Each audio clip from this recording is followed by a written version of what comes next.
Howdy all of you delicious people, I'm here to debut Ant-Man and the Wasp, Quantumania. So, I've been on this channel to review either Ant-Man and Ant-Man and the Wasp, so I feel that at some point there might be some reasoning for me to probably watch those films, because Thunderbolts will at some point be a thing, and that'll make me want to go on and probably watch Ant-Man and the Wasp again, even though I don't really enjoy that film whatsoever. Ant-Man, I feel, it's a fun, okay film. I would probably go on and watch it and have a good time. And so, how would I go on and feel about Quantumania, as I am to jokingly state it that way? So, for Quantumania, I feel like this movie has no real point to it. If anything, we don't really have this be an Ant-Man story. It's to really go on and either focus on Cassie or it focuses on Janet Van Dyne. And so we're just having, just Ant-Man show up and fight somebody at some point. But this movie probably has no point but to tell you there's a bigger threat coming somewhere down the line.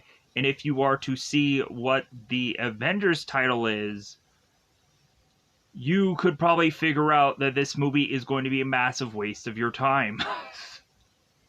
Because it pretty much tells you, this movie is gonna be a waste. So, with that said, we have, of course, Scott, who is to, for the most of this movie, be put into the quantum realm because we find out that Kang has been somehow left there. So I was very confused of how this was to either tie into Loki or whichever. It's been a while since I've seen Loki, and I really don't want to go on and have to revisit Loki to figure all this out of how it's all connected.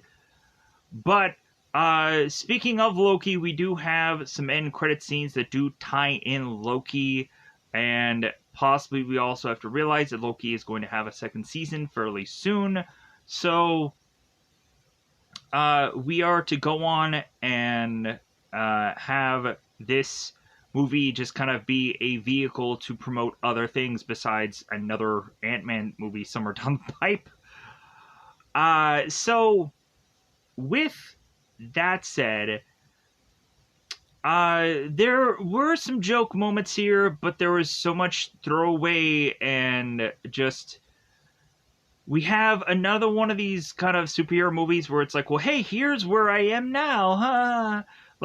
If you guys remember Spider-Man 3, in the very beginning of that, where it, kind of tells you where the character is now, it seems like we're going on and needing to do that for everybody now. It's like, well, yeah, I know you guys. It's been a while since you've seen an Ant-Man film because of an Avengers movie or a this or that this character is now tied into, and we also have to in this movie re-reference certain things, of course Civil War and Endgame and stuff like that, to of course have people realize that there were other films that took place in between Ant-Man and the Wasp and Quantumania. But so, we have this movie that, of course, is to be, instead of a Scott film, it goes on to focus on other characters. And that is to be the crappiest thing about this. It's like, okay, so we just kind of have this to be Ant-Man and Family is really what this should have been called. But anyways, I guess that's just how things are to be broken down now. So with that said, this movie is to have several just goofy aliens that are to be delivering comedic relief, but Ant-Man and the Wasp, or just Ant-Man in general, is a hard movie to write for anymore. And so when really looking at it, like, I just went into this movie realizing that I'll probably see it again in a couple of days because I just want to get kind of spoilers out of the way, but there was no real spoilers from this movie. There's nothing that has any big reveals. There's nothing that is to, like, have real, true value to it, so I hope this movie clearly bombs in the theater. Like, brutally, it just bombs in the theater. I hope it does. So that way, a lot of people are like, dude, I'm not seeing this movie. I'm waiting until Disney Plus, because it would make a much more rational reason for you to go on and just have a Disney Plus subscription until Ant-Man and the Wasp just bombs in theaters, and then Marvel is to finally realize, oh, I guess, like, we probably should actually have a movie that has a legit script into it instead of a lot of stuff that's just thrown away. You think that's a good idea? Probably would be a good idea. So, the teeing up of this film, we go on to, of course, have Scott that is to give us an update of where he's been since Endgame. And so he's to go on and seemingly be an author, because he's basically just rewriting everything that he has gone on and already like lived from his Avengers journeys and so on and so forth. Hilariously enough, in Miss Marvel, I guess Scott Lang, I think, was to supposedly have a podcast. I guess he doesn't have a podcast in this film for whatever reason. He just writes books. I don't know. I don't remember exactly every tie-in and whatever that Scott Lang had, bizarrely, into all these other movies and shows and whatever from now. So Scott goes on to come into the home one day to find that Cassie is to really want to go on and do some investigation of the quantum realm, which is to basically have them kind of like drop in like a satellite into the quantum realm so they can kind of map it out, so if they ever go there again for reasons of this film, because story convenience, we all of a sudden have Janet, who of course is to try and tell them, like, no, we should not go on and do this. So by them accidentally having this satellite go on and view the quantum realm, that ends up getting our characters sucked into it, and then they have to go on and fight all these kind of random things, these random aliens and whatever goofy crap that they have in here, to then give us goofy looking characters that are to either be used as a comedic thing, or is to go on and be used as like, oh, okay, well, here are the quantum realm freedom fighters, and here, of course, is to, of course, be Kang and his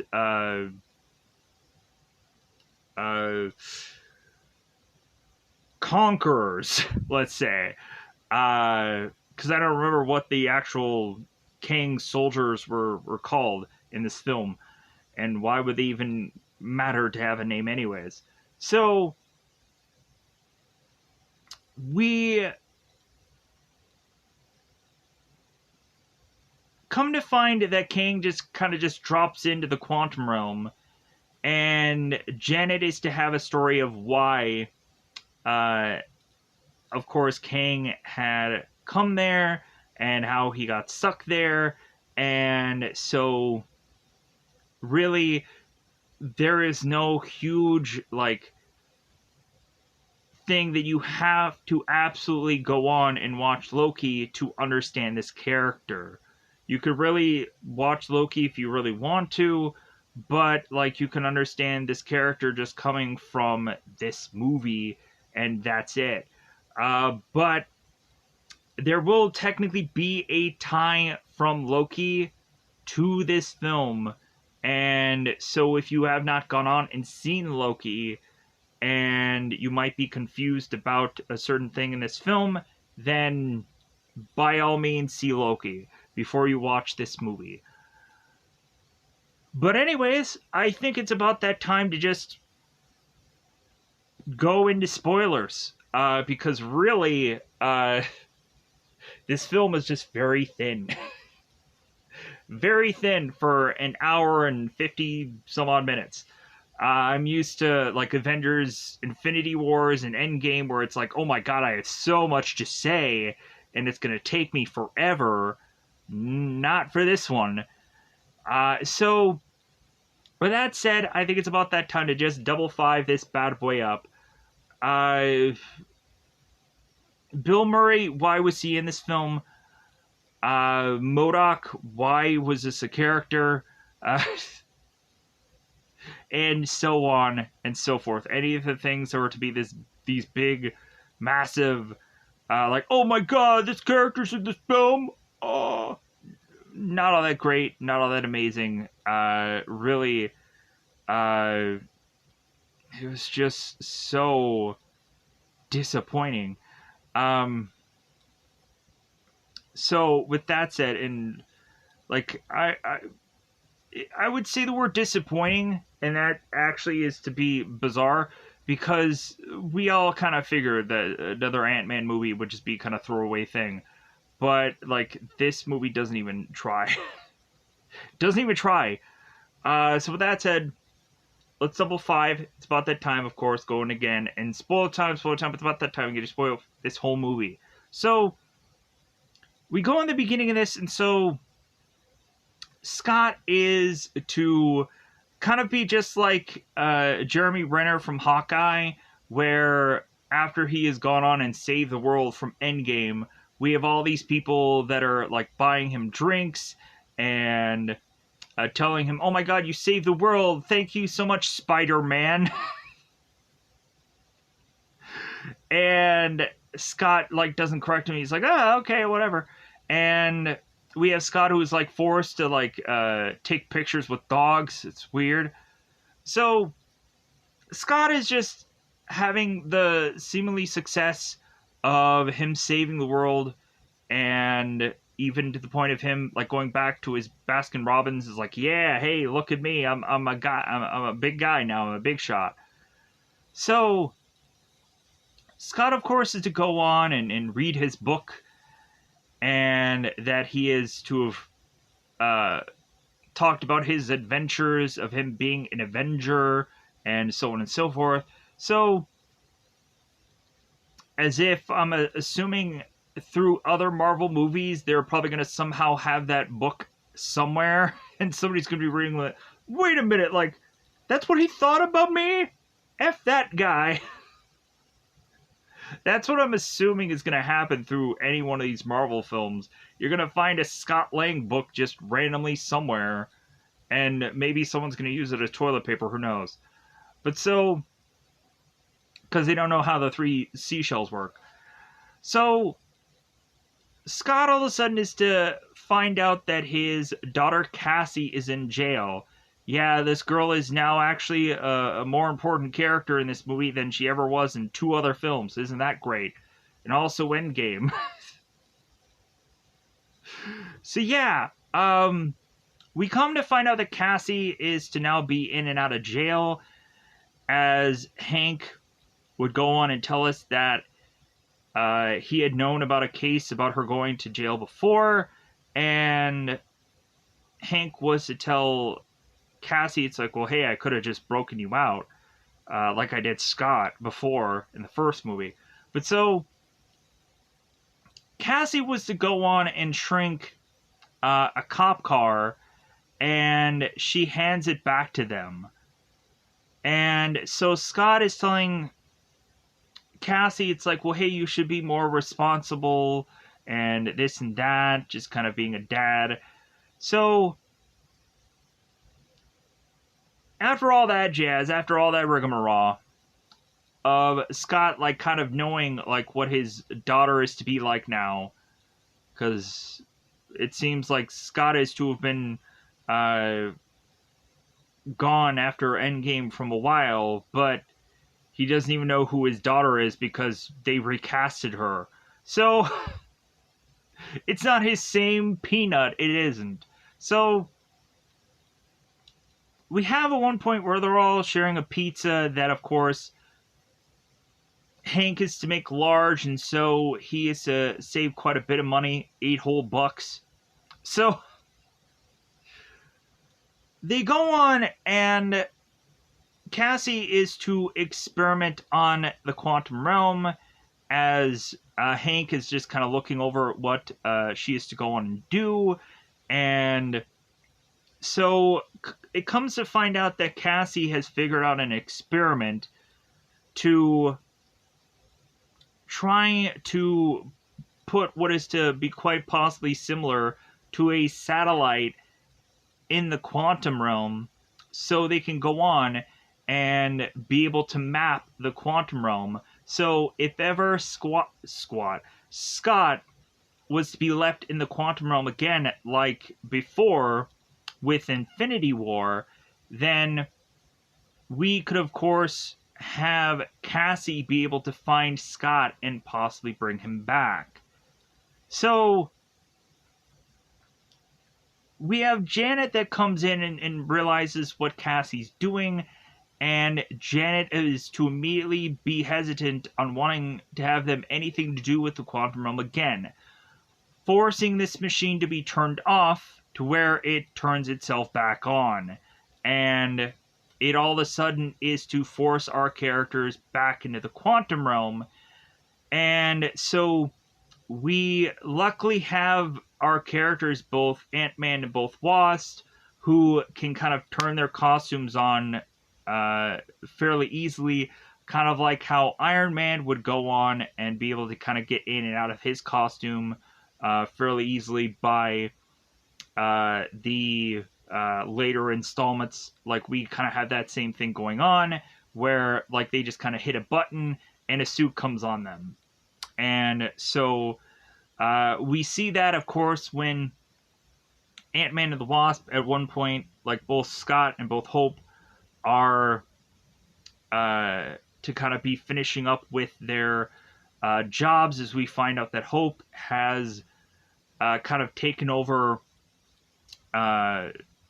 the Hank Foundation, or the Hank, the Pym particle thing. She's taken over that. So, and they're kind of like, hey, like, your shift's over. Hey, you want some beers? And like they switch into their costume and they go on to have fun. So Scott and Hope go into the quantum realm, and so they're putting their suits on, and we of course have Hope that tries to go on and rescue both of her parents, as we have Scott that grows big so that way he can hold on to Cassie and kind of brace for impact as they fall. So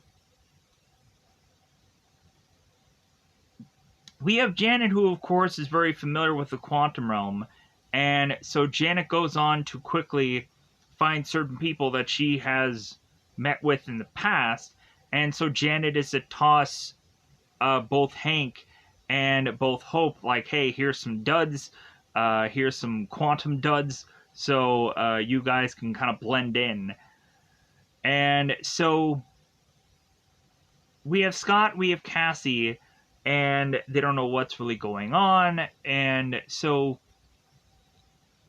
we have, so what happens is we all of a sudden have this kind of, this sun that is coming closer and closer to them, and we all of a sudden have like Ant-Man that is to have to become like massive so he can like take the sun and kind of fling it around and shoot it back out, because it was attacking him. It was like, it was latching onto him like it had tentacles, and it was starting to latch onto him. It's crazy. And so he throws it back out there. And so they realize shortly thereafter that there seems to be another almost like jellyfish kind of like animal or alien of sort that is almost going and attacking them. So yeah, like a whole bunch of crap just happens here. So Janet goes on and finds some freedom fighters that she had befriended in the past, and so she goes on to attack this guy and stab into him, and so they give her a ride, and so Hank is like, okay, so I guess that was a good stab? Like, it just seemed weird. So, we have Janet that needs to go on and needs to meet up with Lord Kryler. That is Bill Murray's character. He won't have a good much use in this film, but I think also like we would come to find through stories that I've heard recently that Bill at certain times would get kind of handsy with certain women, or it seems that he would go on and uh, not treat actors so well. Seth Green has a story from Good Mythical Morning about how he was tossed into a dumpster by Bill Murray. So a lot of people would just go on and be like, "Well, hey, but that won't like change anything. I still like Bill Murray's movies. Like, I do too." But yeah, but like I'm just stating that like there's a difference between the performer and the guy behind the camera. So like I still like Bill Murray's movies, but do do I like Bill Murray? Probably not anymore. Sadly enough. But being honest, so we have Janet that goes on and meets with Lord Krylar's character at this bar after we have both Hank and Hope needing to consume this ooze to be able to understand everybody, because that's the goofy thing about this movie. So, speaking of ooze, we have both Cassie and both Scott that meet up with these other freedom fighters. And so we have Cassie that's telling Scott to drink the ooze, and we of course have Scott who's like, "What are you talking about?" And so we all of a sudden have this entity called Verb or Veb, VEB, and so this character goes on and is to put its ooze into Ant-Man, and so he drinks it, and he all of a sudden can now understand everybody, and he's talking to them. And so Veb is like, "Oh, great, like you can understand me now. I just put some of me into you." And so yeah, like now we can understand one another. And so Veb is just so excited that Ant-Man is to have so many holes. And we go on and have Veb who asks Ant-Man, it's like, "Man, like, how many holes do you have?" And so, of course, we go on to have Quas, or Quaz, who is, it's like, well, hey, he has 7 holes. And come to find out, Quas is, however his name is pronounced, there's some of these names that just have goofy names to them, and I really could care less of how they were actually pronounced in the movie, because this is a throwaway film anyways. This character goes on, he is to be able to read minds, and he consistently has this kind of flashing upon his forehead that tells you that, of course, he is to read other people's minds. I'm assuming at some point that they might roll certain characters from this Quantumania thing into other things, and we'll be like, "Oh my god, that's the character from Quantumania!" But I'm not going to hold much of anything in real high regard if they do. I'm not going to be like, "Oh my god, that character, Quaz, who's from Quantumania, isn't that great? That he is reused somewhere else and probably used way better and held in more importance than what he was in here." So Quan starts talking to Scott and Cassie about, like, what is San Francisco, or wherever the heck they're from. And so they have to go on and explain that they're, like, from Earth, like a place that's not quite here, and whatever. So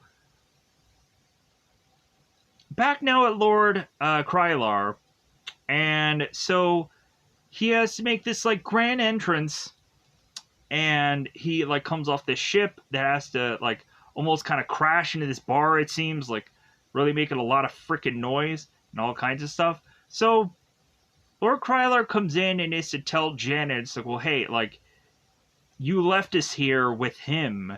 And so they're like, okay, who could him be?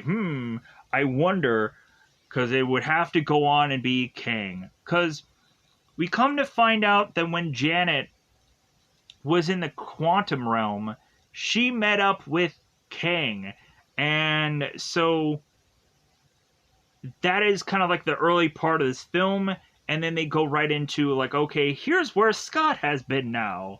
So, again, like, I would have to state, like, is a lot of these Ant-Man movies, like, where is the timeline from the Loki show to now have it be this thing? And in all honesty, when you kind of think about it, like, Loki, like, deals with time, and so, like, that honestly could be, like, an endless amount of thing, to where you could possibly realize that that version of Kang could not actually be the same Kang that is now in this film altogether, or you could go on and state that, like, that Kang was maybe from the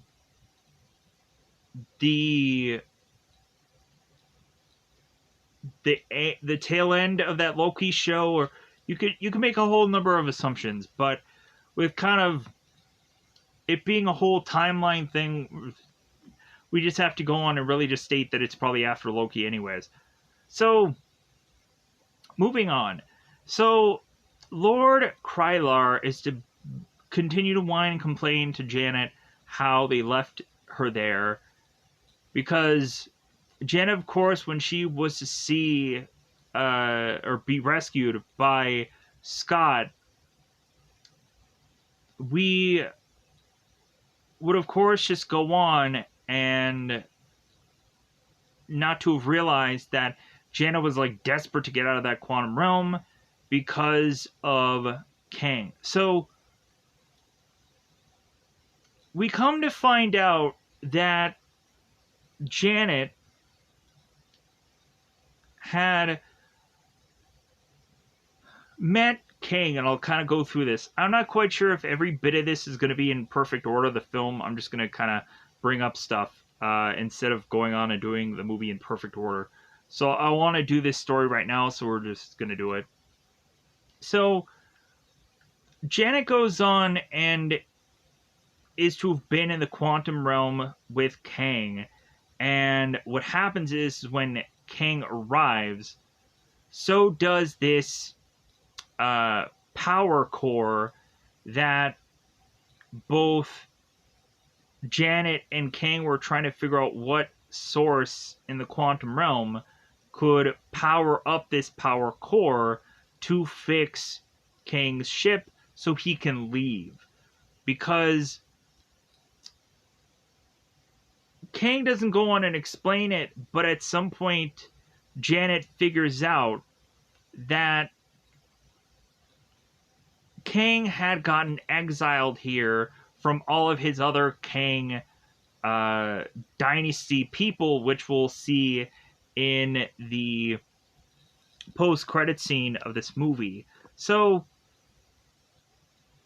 because we have, like, the main guy who is talking about bringing them all here, bringing all the Kangs. That guy is Immortus, which is to be kind of this time-traveling character. And then we have, like, the Pharaoh Kang, which is actually another variation of Kang. And in all honesty, the end credit scene brings up a lot of comic book variations of Kang that has happened throughout the years of Marvel comic books. So the end credit scene brings up a plethora of different big comic book versions of Kang that actually do exist, and so that'll be really cool to just be an Easter egg thing, or have a number of people all be really interested in seeing how that all plays out. And so yeah, but let's pedal back to this here. So we have Janet that goes on to have figured out a source of things to power up this machine. And so Janet goes on to explain by the time that she powers up this machine that this machine is to be connected to Kang's thoughts. And so Janet, while putting the core into this machine, she all of a sudden is to, by the connection of touching this thing, all of a sudden being able to have seen Kang's thoughts and realize that he is to become a conqueror and has gone through a bunch of other timelines and wiped them out, which is to also tie in to the Loki show, where Kang would, of course, be a person who could wipe out certain timelines. And so, like, that goes on to make a lot of sense of why, like, Kang would put together the like the whole thing that Morbius and all those other people, or Mobius was doing, so that way Kang could come together and wipe out all these other timelines and take all these people, kind of like how Thanos was, where he would go on and just kill all these planets. It's very similar in a lot of ways. So Janet, of course, would not go on and let Kang go off with this power source. And Kang was to tell Janet, to go, hey, like I was wanting to put this like power source together to benefit the both of us, to send Janet back to her daughter as if no time has passed, and also for, of course, Kang to win, because he just wants to beat everybody. So Janet goes on and takes some of her particles, her Pym particles, and expands the power source. So we go on and have me quickly probably get rid of certain characters and kind of rush through this story. But so Janet goes on to then realize that Lord Kryler, who is Bill Murray's character, is just going to want to serve up Janice to Kang. And so we just start to go on and see here that Janice, Hank, and Wasp are going to have to fight their way out of here, and they're going to have to take Lord Kryler's ship. And we come to find out when Hank is to kind of put his hands into the ship, it's basically like his hands are being consumed. And so I guess that would be an easily hesitation about wanting to fly the ship because of how really weird it is. So, and we also had Janet, who was to kind of hot wire the ship. So they go on, they fly off because they need to realize that they're going to have to get to that power source, as well as also Scott and Cassie are going to have to make that same journey also. So Scott and Cassie are to now be with these freedom fighters, and so eventually what happens when they are with the freedom fighters is they get under attack by the conquerors, or the the force that of course is to be underneath Kane's foot, so to speak, his foot soldiers. So we of course had the freedom fighters who were very upset with Scott and Cassie for bringing these characters here, and so we have us go on and fight. Like, there are, or find out that there's like houses that are weirdly alive here, and so on and so forth.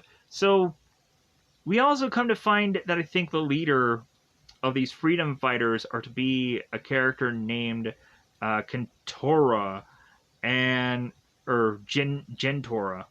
My bad. These names are really goofy. So Gentora gets very upset, and because these people have been led here. So this leads to both Scott and both Cassie, who get captured by Kang's men, or Kang's people, and be put into jail. And so now Scott and Cassie, like, Scott is telling Cassie, it's like, well, yeah, like, I've been into jail 4 times now. Ha ha ha ha. Isn't this great? So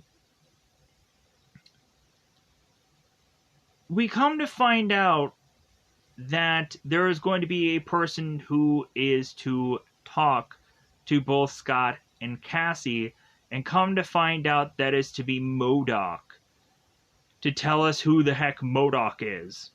So we come to find out that MODOK is actually none other than Darren.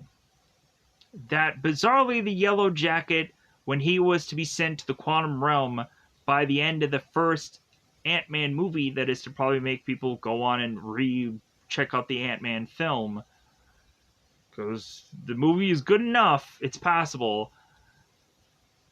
We come to find out that Darren had went to the Quantum Realm and had somehow had a very large head, but the rest of his body was to be crap. So, because they went on and they found a Yellow Jacket, and they experimented on him, and here's what we get.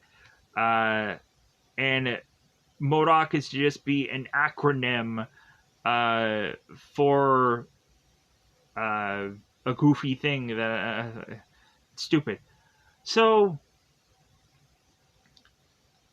we have, of course, Scott and Cassie that are goofishly making fun of Darren the whole time, and they'll call him Darren instead of just MODOK, until he finally, like, doesn't answer to them, and he's like, okay, MODOK, and it's like, oh, okay, what was that? So MODOK is to, of course, force onto Scott that he needs to go in to this power source to get it so Kang could power up his ship and then leave. Because we come to find out that after Janet had left, Kang had well established this empire to fight against these other Quantum Realm freedom fighters, and so Kang is going to want to take his whole entire empire and take that with him to fight the Kang dynasty, hopefully, and win. So we have, of course, Kang that is to talk with both Scott and Cassie, and we have Scott who goes on and tells him, it's like, well, hey, like, you've made a big mistake because I'm an Avenger and I've called the Avengers. Which I thought was a stupid thing for Scott to say. It's like, yeah, I'm sure they're going to make their way here. Just a hop, skip, and a jump onto the Quantum Realm. So we have Kang that goes on and like tells Scott, it's like, well, like you're not the one with the hammer, are you? And Scott's like, no, that's Thor. Like, I know that we can kind of get easily confused because we look very similar. Yeah, I'm sure you do. Uh, Thor's the guy with the big freaking huge arms. That's how you can tell them different. But so we have King, of course, that goes on of like, oh, you're the one that goes from like big to small. Like, oh, you're that guy. Oh, okay. And so King bizarrely says like, well, haven't I like killed you before? Like, haven't I defeated you before? And Scott is just like, no, I think you're new. You're a new one to me. So telling us that there might have been a prior life or prior thing that maybe Kang is tapping into that has beaten the Avengers at some point. But again, maybe Kang has just beaten so many people that he just can't tell the difference anymore. Or maybe that name sounds very familiar because maybe there has been an Avengers in the past. I don't know. That Kang has beaten. Either way, so Kang goes on to use his power to push both Scott and both Cassie into these walls and start to choke or start to just crush them. And so Scott gives in to Kang. So Scott makes his way to this power source or this power core like thing. That's what they just kind of call it in this film. So Scott goes in there, and so Wasp is to be kind of like shortly there behind him. And so when Scott goes into this power source, they're like, well, hey, you need to kind of quickly get to this and get out of there, or you're going to start losing your mind. So all of a sudden, Scott is to start to split into two, and we come to find that out because there's several different possibilities. And so all of a sudden, we start to see a number of different Ant-Man that in the same suit that all appear. And so I'm like, oh my god, this is basically Spider-Verse. This is Ant-Verse, somewhat. So we all of a sudden bizarrely also see one Ant-Man that is to just be wearing a Baskin Robbins outfit. And all the guys are like, wait a minute, like, why are you wearing like something completely different?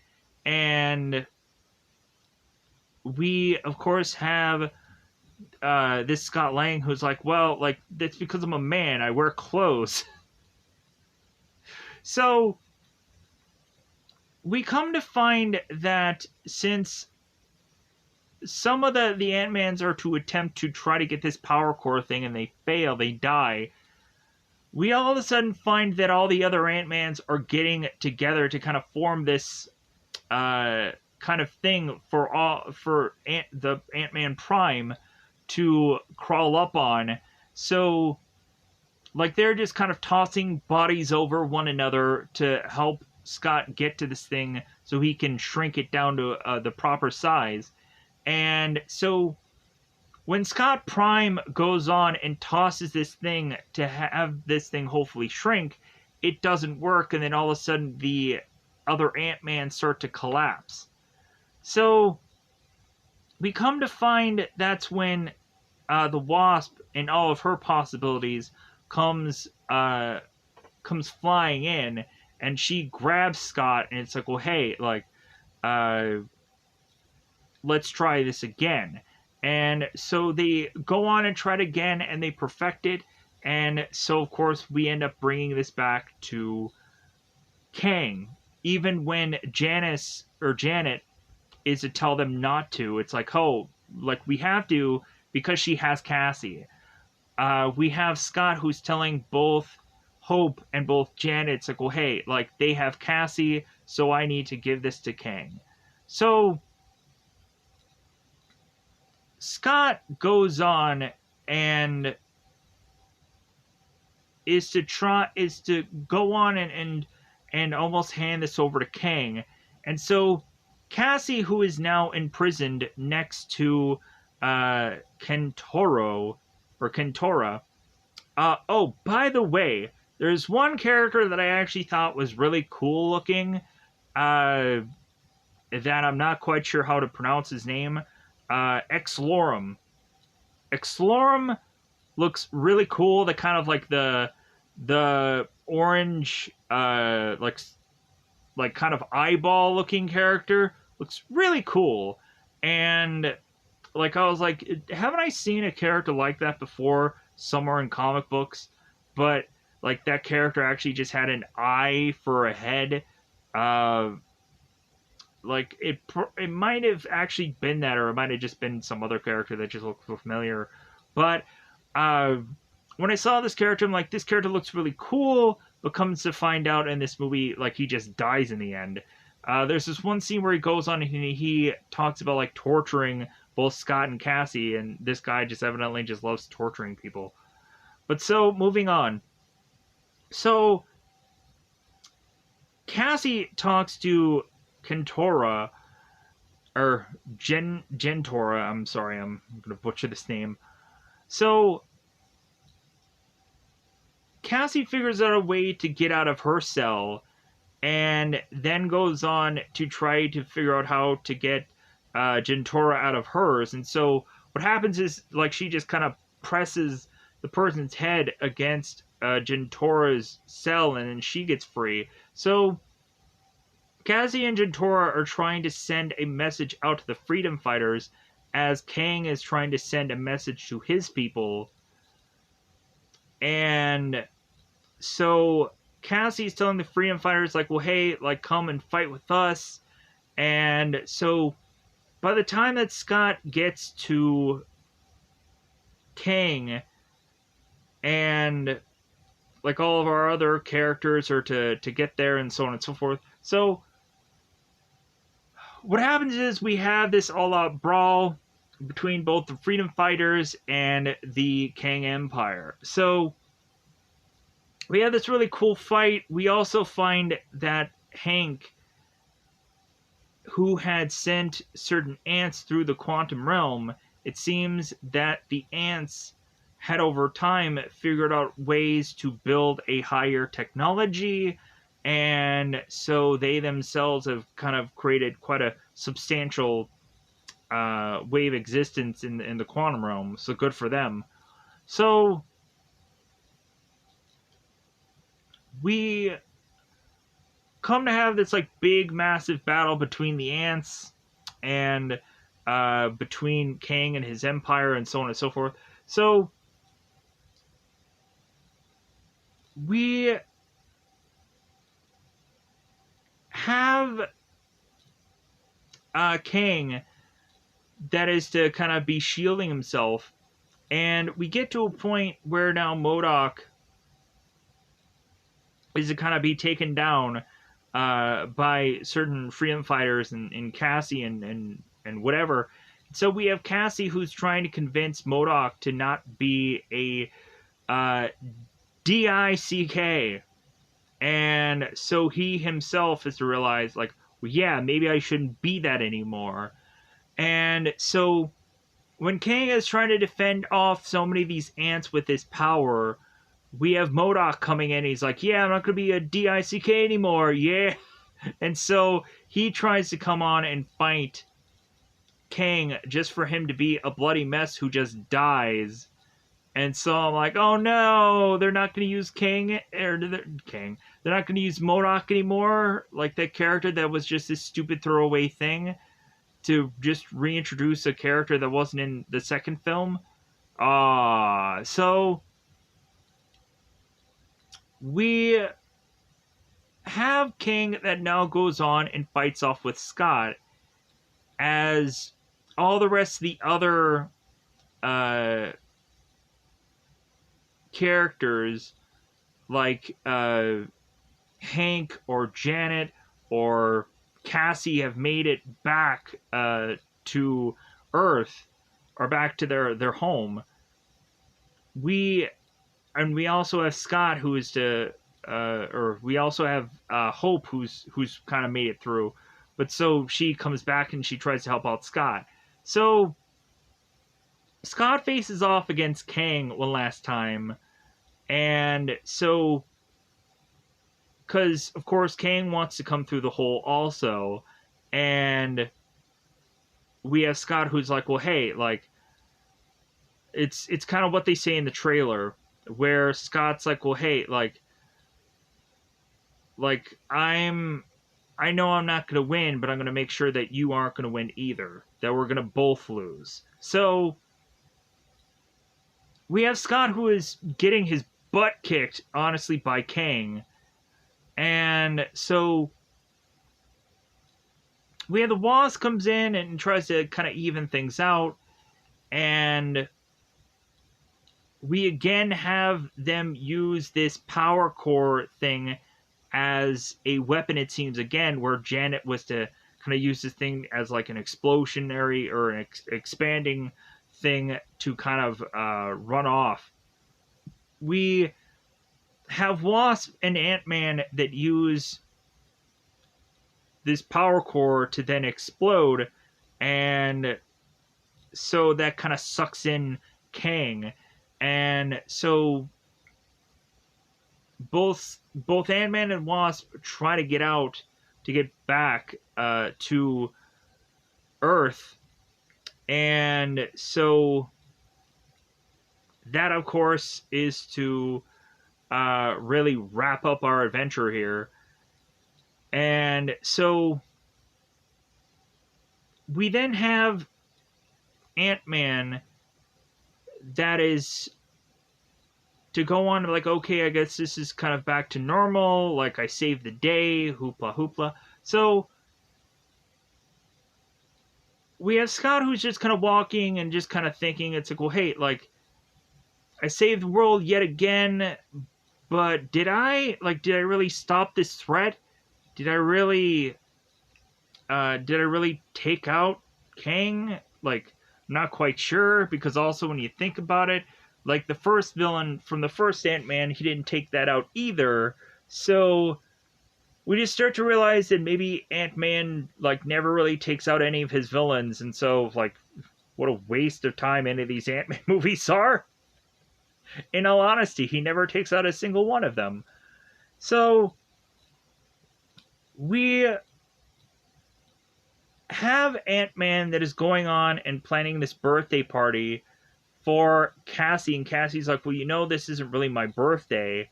And Ant-Man's like, well, yeah, I know, but I missed quite a few of them, so, like, let's have this party.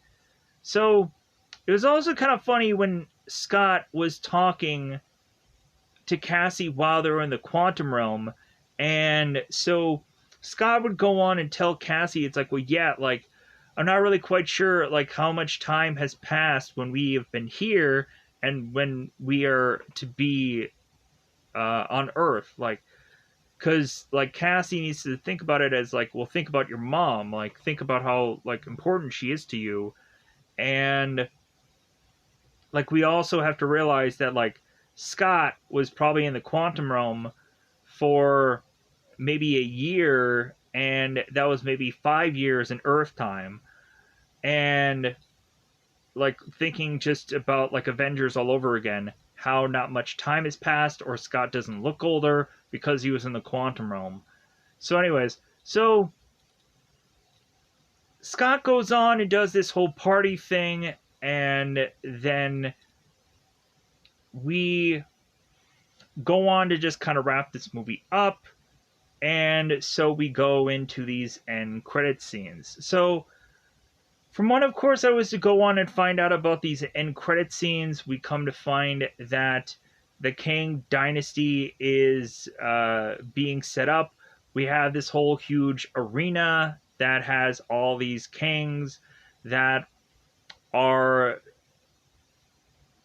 to, of course, like when Kang was talking about how he was exiled because of his other versions of Kang that were through a number of these different timelines. And so all of these Kangs all came together, and so we had like the Pharaoh Tut Kang that of course is a separate different version of a comic book thing of Kang. We have like this futuristic looking king where I'm not quite sure where that's from. And then we have Immortus. And so he's going on of like, okay, like we're calling all of these different variations of Kang together to just wipe everybody out, just to take out everybody. Is I think their ultimate plan. So we then get another end credit scene with another character called Victor Timely, who was to possibly set up in this scene the whole origin of uh, Morpheus or Mobius's and Loki's like kind of time variant police force. And so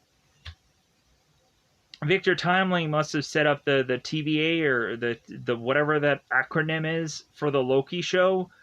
And so yeah, so like that must have been the first initial thought of putting the whole uh, time variant thing police force together.